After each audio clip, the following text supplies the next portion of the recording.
why not consider becoming a supporter of Film Network Ireland on buymeacoffee.com/FNI and sign up to become a member so you can benefit from all sorts of little extra perks. Tickets for screenings, tickets to our meetups, discounts, and so much more. You'll find more about us on social media, on Facebook and Insta on @FilmNetworkIreland. As always, we are excited to bring you exclusive interviews with some of Ireland's top filmmakers, actors, and industry insiders. If you enjoy our show, why not deep dive into our back catalogue for a varied and exciting look behind the scenes of what it's actually like to work in the film and TV industry across all departments on the island of Ireland. Wrapchat is available on Apple Podcasts, Spotify, and wherever you find your audio content relating to film and TV.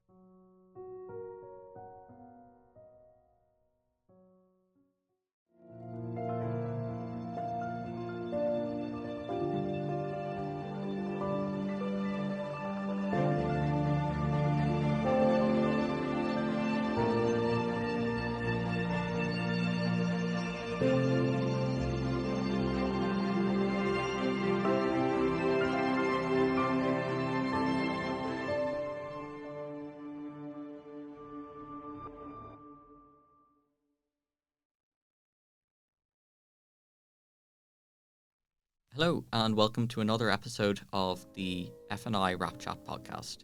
My name is Luke Brabazon and today we'll be talking to Aoife Kelleher, who is director of the upcoming documentary Mrs. Robinson, which follows the life and the work of the first female president of Ireland, Mrs. Mary Robinson. We'll be talking about a lot of things that I think would be very interesting, especially to younger documentary directors or people that are looking to understand how some of the Irish industry might work, or how you might look to the different ways that people manage to build themselves a career as a documentary director, the sort of the ups and the downs that can kind of come with it, all the different aspects of how you might sort of work your way from film school and up from there. And Eve has a lot of amazing things to say about this topic, so I'm really looking forward to getting into it. So yeah, without any further ado, let's get into the episode.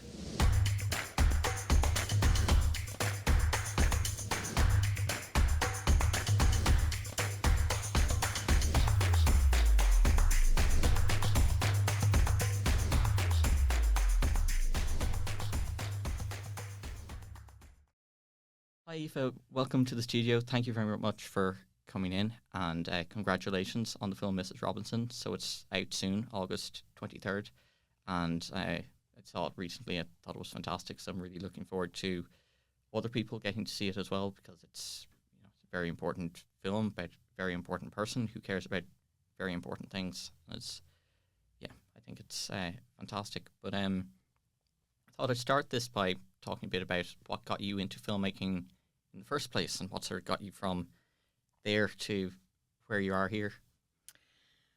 Yeah, so I mean, I'm delighted to be here. Thank you very much, and thank you so much for being so kind about the film. So I had initially thought that I was going to study law or English, and kind of while I was dithering between the two of those, my now sister-in-law was making her student film in DIT Ainger Street on the film and broadcasting course there. And I sat in with her for a day while she was directing that, and it threw off the course of my entire life. So really that was it then.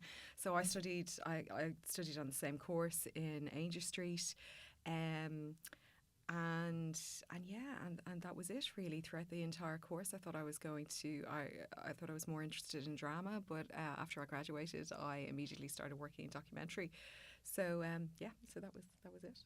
Okay, and what was it about the documentary side of things that got you more interested in following that? I think that it's really just about kind of life experience and realizing that the real people's stories are as fascinating as they are. I love that documentary gives you the opportunity to have really kind of deep or unusual or intense or, you know, offbeat conversations that might not be possible otherwise, and to kind of really get to the heart of what matters to people, you know, and have conversations that really wouldn't be possible otherwise. You know, I think I think it's such a privilege to work in it, and, you know, I just find it endlessly interesting. Yeah, I think the real life stories are always more, or I've always thought for myself, they're more interesting than anything I could try to write myself.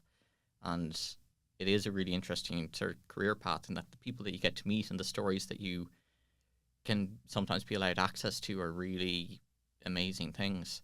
And then it's a real privilege to then be able to be the person that can sort of tell those stories on to the rest of the world, I guess. And with a lot of your work, you have often dealt with people that deserved a lot more attention in the past, and now you're sharing these stories, a lot of them sort of about Ireland's slightly darker past in the last 50 plus years. And I noticed that being a bit of a through line in your work. What sort of brought you in that direction? I mean, I think I always had, you know, an interest in social justice, I suppose, you know. And I mean, I think anyone who's been exposed to stories about, you know, for example, Ireland's institutions, or, you know, the kind of, you know, treatment that some people were exposed to in Irish society, and really, in a lot of cases so recently, like I mean, you know, in relation to, for example, Magdalene Laundries, the last one closed in the mid-90s, you know, or the decriminalisation of homosexuality, which also was in the mid-90s. I think that, you know, we're really in a period of kind of reckoning with how many people were treated throughout, you know, the first 100 years of the Irish state, you know, and you know, the ways in which we really made each other miserable. And, you know, I'm just kind of drawn to those stories, you know, and you know, I think that it's, you know, what is wonderful about documentary is that you can spend time with someone and kind of really, you know, kind of get a sense of, you know, the real nuance, the real impact that, you know, kind of treatment or you know, kind of you know, kind of mistreatment or oppression, or, you know, whatever it may be, you know, you get to spend time with someone and really see kind of the impact that has had. So yeah, I mean, I've yeah, I've been asked before, you know, why I don't make work on lighter subjects, but yeah, it's just, you know, you like, you're drawn to where you're drawn, and you tell the stories that fascinate and compel you, you know, and that's just those are the stories that I've ended up telling.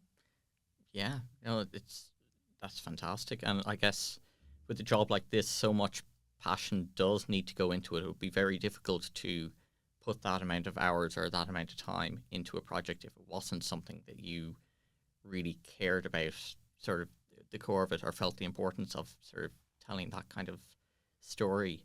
I noticed, so while I was sort of watching through some of your previous stuff, I noticed Barry Keoghan in a very early appearance in a short film for Belong To. Is that correct? That's right. Yeah. So I directed Barry. It was shortly after. So the first kind of, you know, my very first piece of directing, or, you know, my first work as a director, was a 2-part series for RTE called Growing Up Gay. And, you know, as part of that, I would have spent time with, you know, in Belong To, and with the young people who Belong To were working with. And so following that 2-part documentary series, I made a short piece for Belong To about homophobic bullying.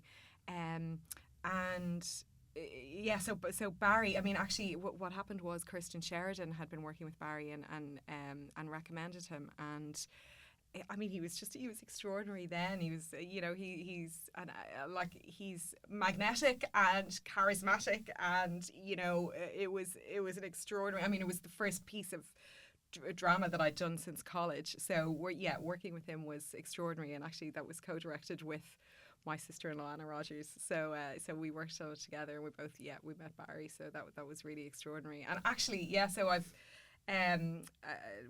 while making Growing Up Gay, I worked with Ruth Nega. Ruth Nega did the voiceover for Growing Up Gay. So yeah, a surprising number of Oscar nominees during the early stages of my career. Yeah. Yeah, it's amazing. Well, we're lucky to be within a community of very talented people. So what got you from, graduating film school to getting directing projects like this? Like, what was the sort of years there? Because I know a lot of people sometimes find that challenge once they come out of film school. They're sort of wondering, well, what's next? Where are the jobs? Yeah, I mean, so I graduated in 2004, and I directed Growing Up Gay from 2008 on. So that was from 2008 to 2010, and yeah, and definitely, I was kind of at a complete loss, I think, in the early years as to how to get things rolling, and how to start working in the area that I really wanted to be working in. I mean, I did literally like work my way up. So I worked in RTE as a runner, and in the independent sector on a couple of independent productions as a runner as well, and then started work as a researcher. And it was while I was working as a researcher in Crossing the Line, with John Murray and Greystones, that I pitched the series Growing Up Gay to him, and he brought it to RTE and they greenlit it. So which all sounds very kind of smooth, but definitely in after a year or two working as a runner, I thought, I have no idea. I really had begun to kind of despair at the idea of forging any kind of career path. So I did go back and do a master's, and I was briefly gonna venture back into academia, but yeah, the lure of documentary was too great. So I was really fortunate that not long after I finished the masters, I got this directing project, and things were relatively straightforward after that. Very good. I actually worked with John and the guys for a year or so after college as well, down in Greystones while they were still there, and they're fantastic. Yeah, it's really a really great. extraordinary place to work. I mean, they are so passionate. Definitely. I mean, the Growing Up Gay, the 2-part series was a real departure for John, and I think it confirmed his desire to only ever work with in the wildlife area after that. But I mean, the work they do is so extraordinary and so beautiful, and it was a really inspiring place to be a researcher and afterwards a director. Mm. So that would be sort of, as I understand it, at least, that's often quite a, sort of a path that makes a lot of sense for people to take. So within the documentary field, one of the roles that's really needed is a researcher, and someone that can gather up the relevant information that then can be worked with within the documentary or within whatever project's being worked on. I wonder if you could talk a bit more about the role of what a researcher does within a documentary production. We're going very technical and very kind of... Yeah, I mean, so I listened to, I know Ken was on the podcast, Ken Wardrop was on the podcast a while back, and, he spoke about kind of the role of a researcher on his films, and, sending, the researchers heading out to charity shops in Portlaoise and Port Arlington, and, it's very hard to quantify in certain respects. I mean, I mean, sometimes it can be about...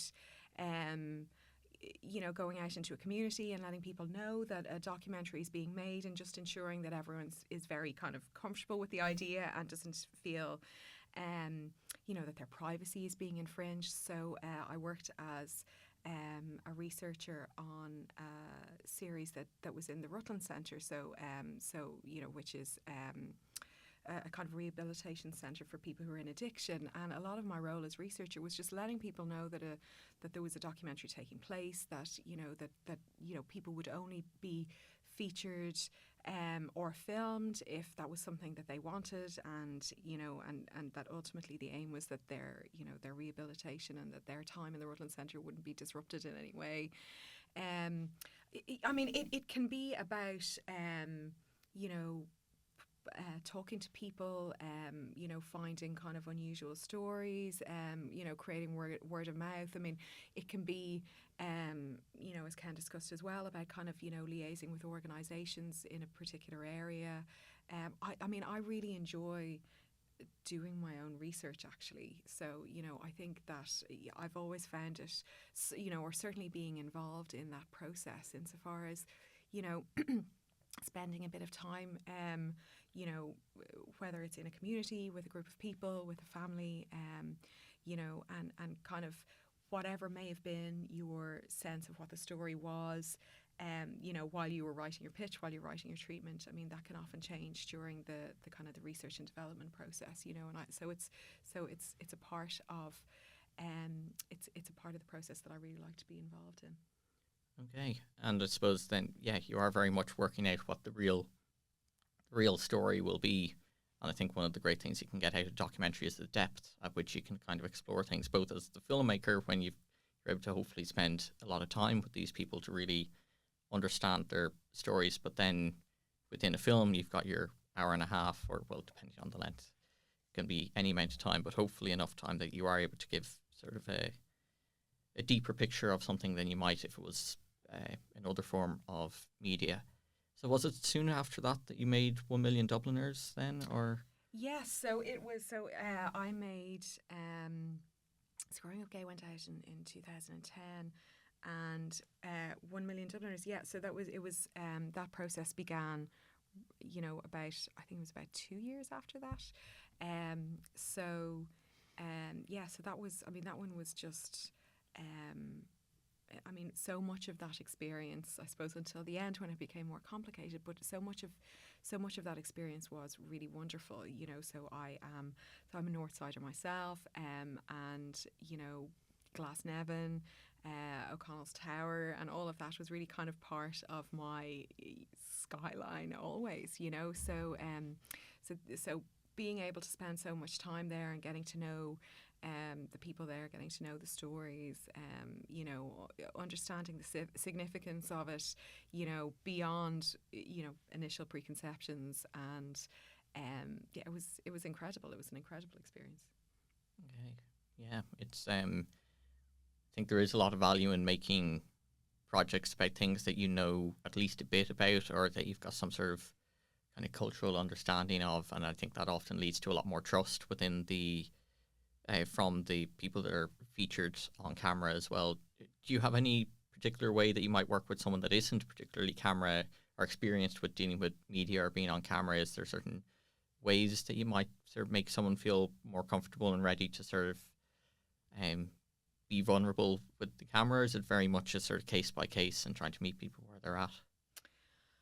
Yeah, I think that in general, like, the more time that I've spent working in documentary, and the more time I've spent with people, the more I keep using the phrase no worries if not, insofar as I really want to provide people with a platform to tell their own story, and to talk about what they want to talk about, and talk about experiences that they may not have discussed ever before. But I don't, but only if that's what they want, and only in the way that they want. And, Ken talked about the idea of duty of care, and, from the beginning, with Growing Up Gay, we had kind of layer upon layer built into the process, whereby, we would check in with contributors, and and in this case, it was young people who were talking about their sexuality in a time before the marriage equality referendum, where, attitudes in Ireland were quite different. There was a sense that I remember talking to people who felt it was wholly inappropriate to even talk about the idea that, that young people in secondary school, for example, would have any awareness of their sexuality, or of LGBT plus identities or anything like that. So it you're whether it's talking about kind of sexuality or gender identity, or with the feature documentary I'm making now, where it's in relation to experiences in institutions. I would like, I see documentary as providing the means for people to tell the stories that they want to tell.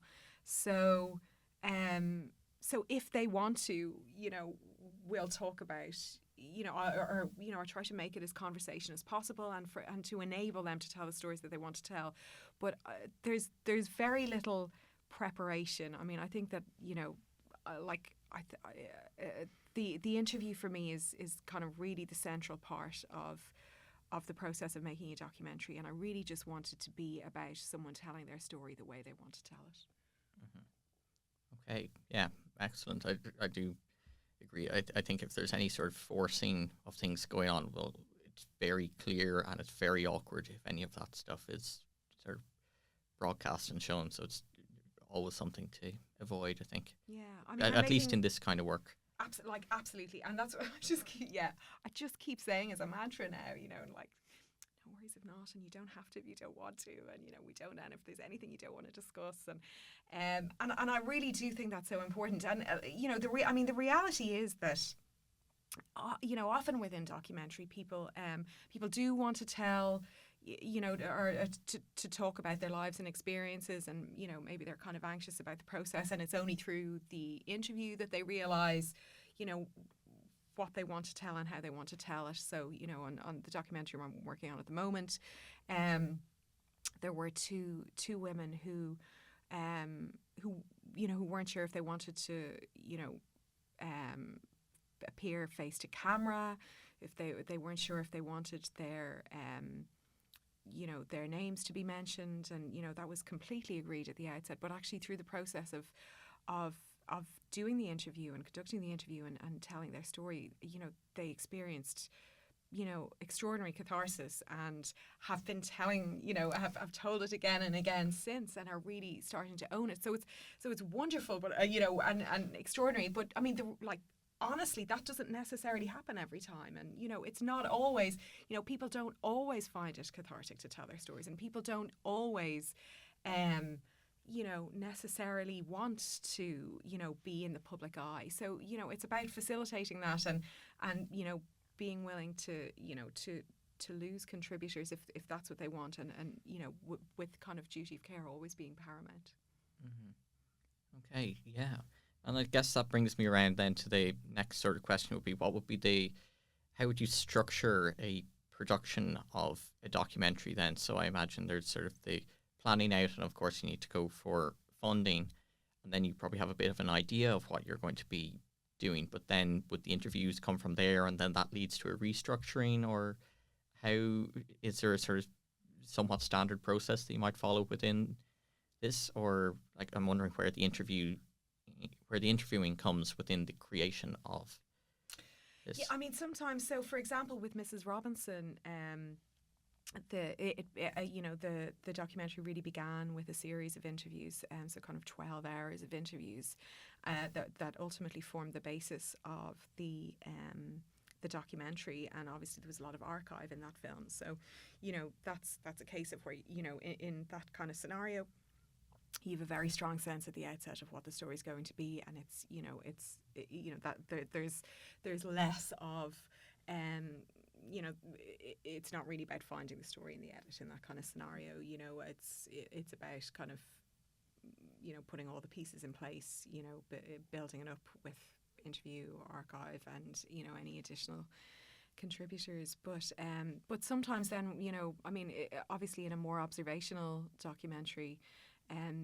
So I'm making a documentary now about the Justice for Magdalene's campaign, and that has been kind of in gestation since 2015.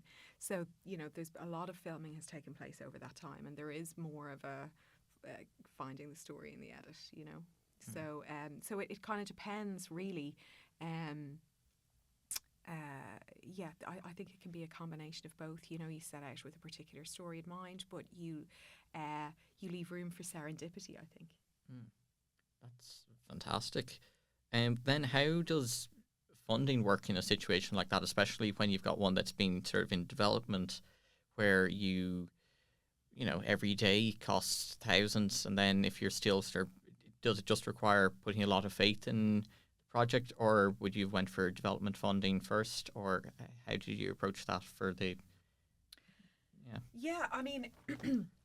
So again, it can be different every time. So for Mrs. Robinson, that was funded by Screen Ireland, but also by a number of groups in America, actually. So we had executive producers who were connected to Artemis Rising and a number of other organisations. So they stepped in. So we had tried for BAI funding for Mrs. Robinson on a number of occasions, and we hadn't gotten it. So we ended up looking at other kind of sources of funding for that film, which it was not something that I'd ever done before. I mean, for the most part, my feature documentaries have been funded through a combination of Screen Ireland and BAI, and often RT as well. So it can be, that would have been the case with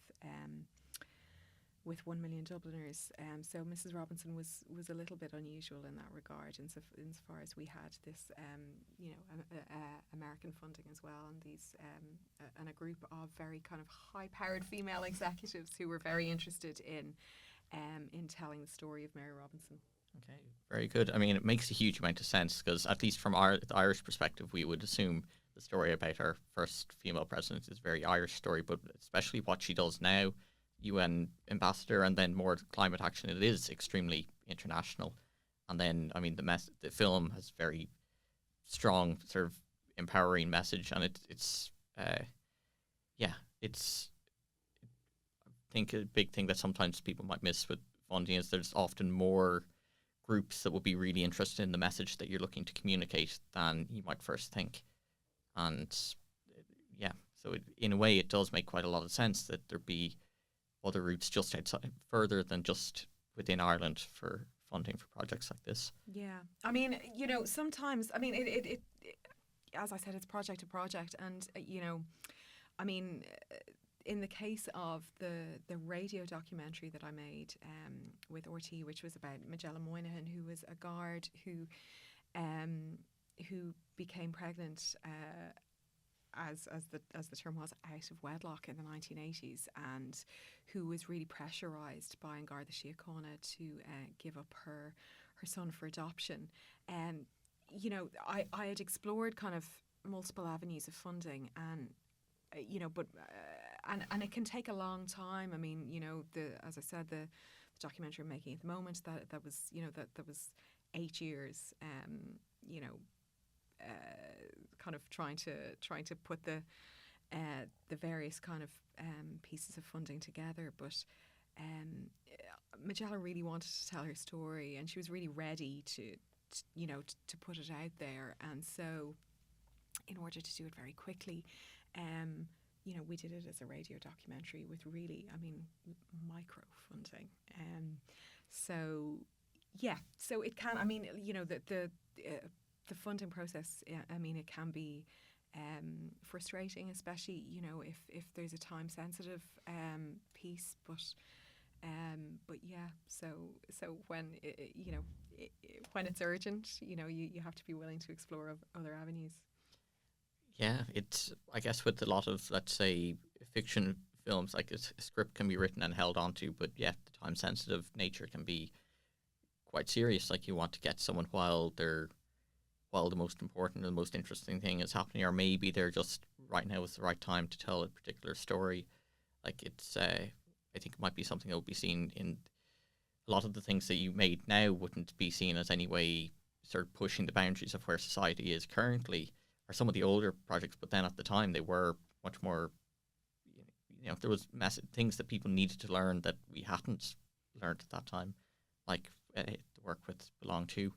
Then with the Mrs. Robinson, then like the film kind of follows sort of vignettes, like there's a lot of major points within her life that we sort of see, and then there's a certain amount of commentary from the different interviewees, sort of giving their sort of, in a lot of ways, trying to summarize a very full life and giving a bit of an idea of how the political landscape and the world around was. And how would you go about cutting down these 12 hours, or there might have been more than 12 hours in the end of interviews?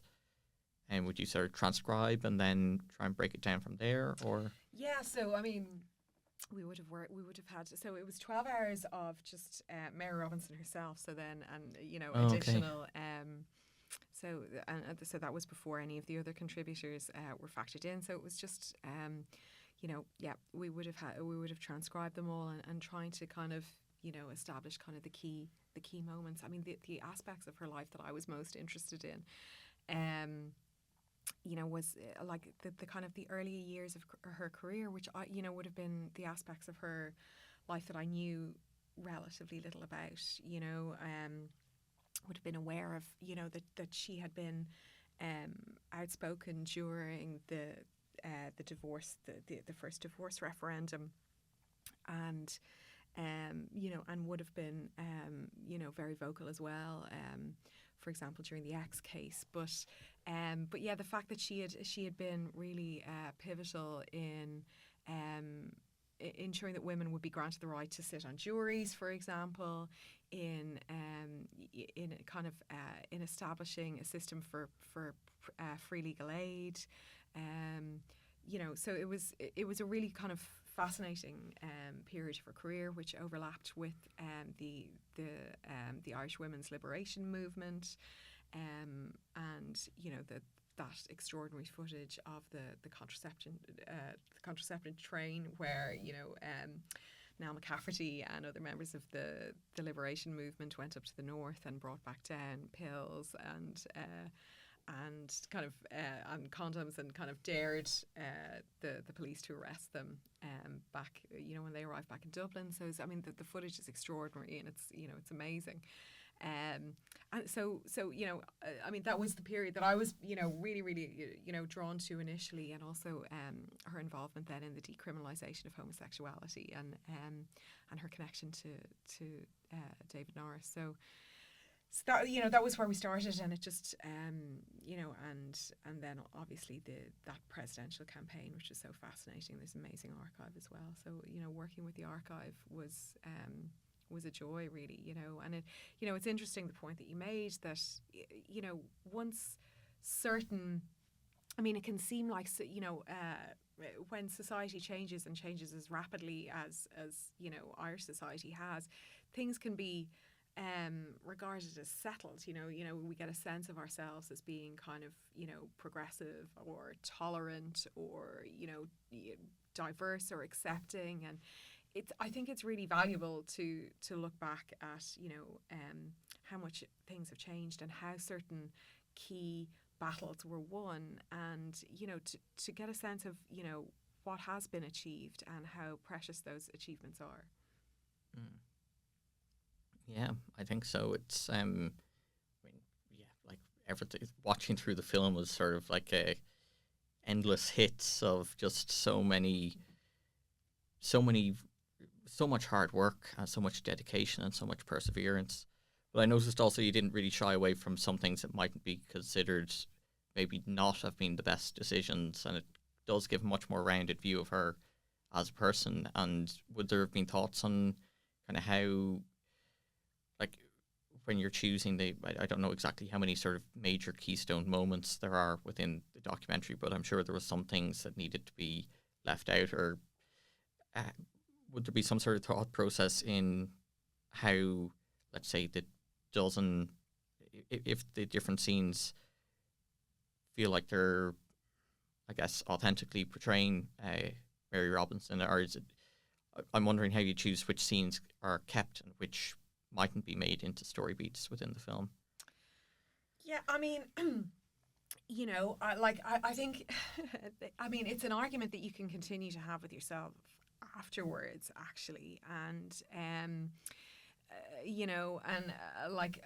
I mean, I know, like, so like Mary Robinson herself would be hugely passionate about climate, for example, and that is really kind of the issue to end all issues as far as she's concerned. And so you know, it would have been, so myself and Cormac Hargadon would have pitched the documentary to her very much as a kind of a warts and all kind of unvarnished look at you know, her career. You know, I suppose she was particularly keen on the documentary as, you know, as a means to kind of for her to kind of discuss, you know, the issue of climate justice, and, you know, my own areas of interest. I mean, the aspects of her story that I've, you know, that as we've discussed, I mean, I was really interested in kind of, you know, kind of the early years of her career, and kind of the sort of aspects that maybe hadn't been examined as much. I mean, I think that, you know, the first female president aspect of her story often means that kind of her role as a pioneering human rights lawyer maybe weren't looked at to the same degree. But I mean, there was never any question that we were going to look at, you know, whether it's, you know, the decision to leave her term as president early, or, you know, that we weren't going to discuss, you know, her involvement in the case of Princess Latifah. You know, there was never any question of whether or not, you know, we would address those. And, you know, it was really important to give her the chance to reflect on, you know, regrets, as well as, you know, what would be regarded as kind of high points, you know, and, yeah, and, you know, so I felt it was, you know, vital that we would address those. You know, I mean, I suppose the presidency, in a lot of ways, and as is discussed in the film, is quite a soft role. So, you know, I mean, it's, you know, you're kind of, it's a role as figurehead. It's not, you know, it's not like kind of being the Taoiseach or, you know, the American president or the prime minister. You know, it's the decisions that you make aren't necessarily controversial in the same way, but, you know, the moments, like, you know, whether it was the, you know, shaking hands with Gerry Adams at a kind of what it turned out was a really kind of pivotal point in you know, Anglo-Irish relations, or, you know, or, as I said, the kind of more difficult moments later on, it was really important to address those. Mm-hmm. And I guess that does come back to something we were talking about earlier, which is sort of the trust and the connection that you have with your subjects. And in this case, I feel like it's often very important, if you're making a documentary, well, yeah, to clearly communicate to someone, they guess, so they can give kind of informed consent, but that they know, okay, I'm not looking to just make you look great, I'm looking to give an authentic view of things, and then that the person that you're filming trusts you in that. Yeah, I mean, I suppose that when you're talking about a contributor like, for example, Mary Robinson, it is slightly different to someone who wouldn't have been in the public eye. I mean, you know, she's had a very kind of a series of public-facing roles. She has a, you know, a public record to stand over. You know, she's been kind of she's been answerable to the Irish electorate, for example. You know, she's kind of had kind of really key roles within the United Nations. She's had her own foundation, and now she's a member of the Elders. So, I mean, you know, there is a sense of it's different to when you're asking someone to kind of step into the public eye for the first time and, you know, talk about you know, something highly sensitive or highly personal. I mean, this is different. I mean, it would have been a case of, you know, presenting the idea of a documentary, you know, to her, and then you know, hoping that she would give you as much access as possible. I mean, there were times where, for example, she would say that she had just come back from Ukraine, and you'd think, why didn't you raise? You know, and, you know, so I mean, like, it's different. It's different to the usual documentary, you know, where it's slightly more negotiated, and it's, you know, it's less about kind of facilitating, you know, someone telling their story, for example, for the first time. I mean, she's made documentaries before for Irish television, you know, so it's about I suppose encouraging her to present a new side to herself, or, you know, kind of to add to the record, and, you know, or, you know, kind of reflect on kind of aspects of her life that wouldn't have been discussed in the past. Well, that's a very valuable thing, to be able to sort of look back on things like that. And I'm going to smoothly tie that into the next question, which is, would there be any advice you give to younger filmmakers, or, you know, maybe even yourself 20 years ago, 15 years ago? Is there things that you think useful bits of information for making a way through this industry? I mean, I think that not waiting for permission is really important, and absolutely that you can be working your way up through an industry, but also that your voice and your perspective is really valuable right now. So just make what you can any way that you can, and the same kind of avenues of funding that are open to anyone are open to kind of first time directors, and to take advantage of those as much as you can. I mean, obviously there are certain kinds of stories that you that it's easier to gain access later on once you have an established track record, but there are always stories, whether it's kind of within your peer group or within your community, or whether it's kind of online or within your family, there are always kind of stories to be told that I find. So I lecture now. I lecture in TU Dublin and Grange Gorman, and I really, really love hearing my students talk about issues and kind of the really nuanced, insightful takes that they have on everything from social justice or political activism or current affairs. And I think it's really important that they push their way into the conversation as soon as possible. Yeah, makes a lot of sense. Like, I think to want to be a director, you kind of need to have something that you want to say to the world, or something that you want to kind of communicate, or someone else's voice that you want to amplify. So yeah, that does make a lot of sense.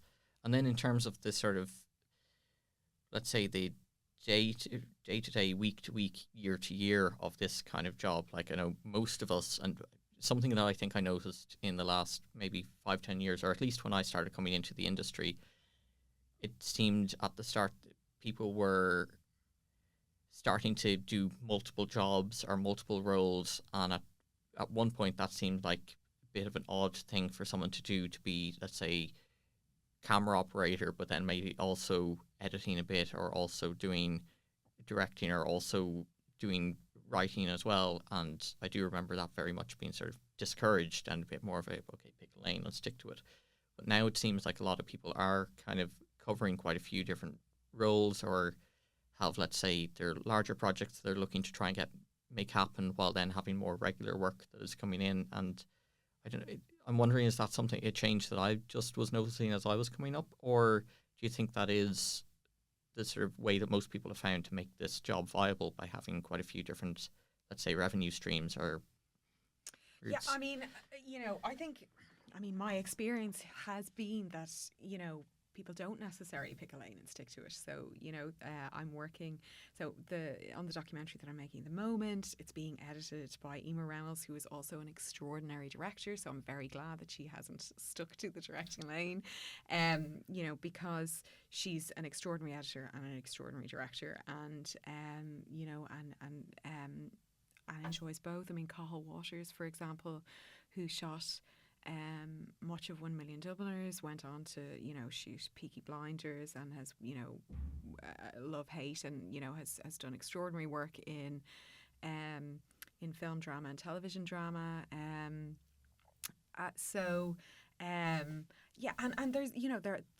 there's also a reality. So I know directors who talk about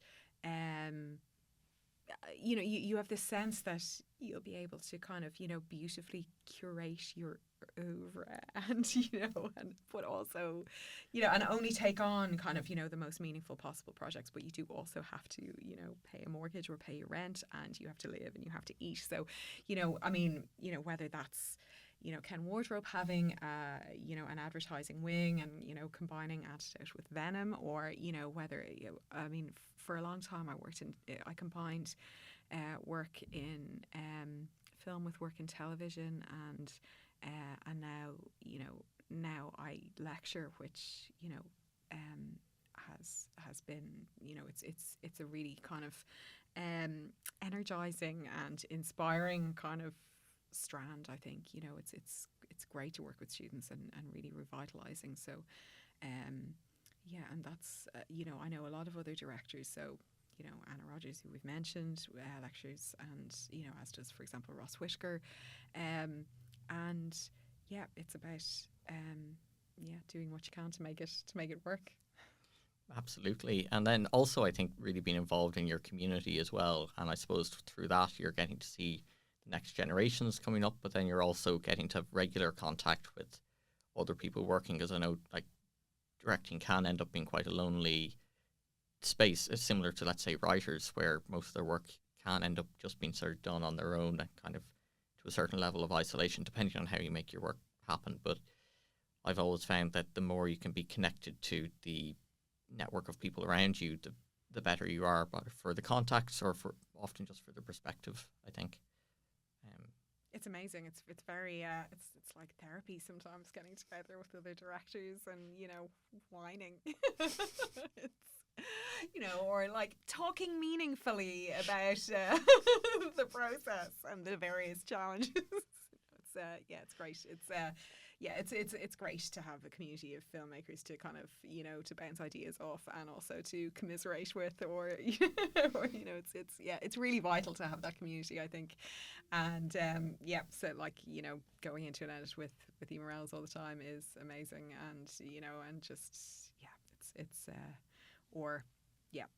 it's just really important. I think it's really, really vital, because it can be very lonely, and it can be and there are lots of challenges, and and yet in so many ways the job is just a wonderful privilege. So the last people that anyone wants to hear whining are producers and directors and filmmakers. So so it's very important to have people that you can you can really kind of people that understand. Yeah, I think so, because there's not many directors on the island. They are small enough pools of people and everything. So it always makes sense to you need to have people that can empathize, and you don't need to try and give a huge amount of context and explain a large amount before anyone can understand what you're talking about. So it's I mean, the process, the like kind of knockbacks are baked into the process, whether it's struggles around funding, or kind of challenges around kind of storytelling, or people changing their minds, or the various kind of like and then the process of screening your work is hugely exposing, and like everything about it. Knockbacks are built into the process. So it's very important, I think, to have a support structure in place, whether that is other filmmakers or just getting a sense of real life outside of the industry. Yeah, absolutely. We can get very sucked into it, and I think also because the job can be, I don't know if exciting is quite the right word, but it contains a lot of novelty, and especially like if you're going between different projects within different spaces, you're getting to see so many different lives and so many different aspects of things, and I think that can be quite, it can be quite a lot to just try and take in, and then on top of that, if you're making a project about it, then trying to condense that down and maybe see it from an audience's perspective as well, because it's very important. You need these projects to be entertaining, so an audience will even want to see it. And then I suppose that brings up distribution. So then once you have the funding, I guess a lot of the time that might also have some sort of distribution routes maybe attached to it as well. But you have sort of, is there sort of a particular stream that you generally would look at there? Would be sort of festivals and then broadcast, or festivals then look to see if it might be picked up for cinema, or... Yeah, I mean, again, it changes every time, and so so for the documentary that I'm making now, with Justice for Magdalene, so we would have Orti and Arte, the kind of French and German kind of broadcaster, would have been involved in funding. So the kind of the the broadcast rights to some degree are, given away during the process of garnering funding. So, and that wouldn't have been the case, for example, with Mrs. Robinson. So that so we had kind of, it's still on its festival run at the moment, and and also obviously, as you mentioned, from the 23rd of August, then it's going to be in various cinemas around the country. I mean, I think that there isn't always a standard. I suppose it's ideal to kind of feel that you can have a festival run and then followed by kind of a cinema run, followed by, maybe a streamer. But it's just about, I think it's a process of negotiation, and, the most important thing really is to get it made. Yeah, get it made, get it out there. Yeah.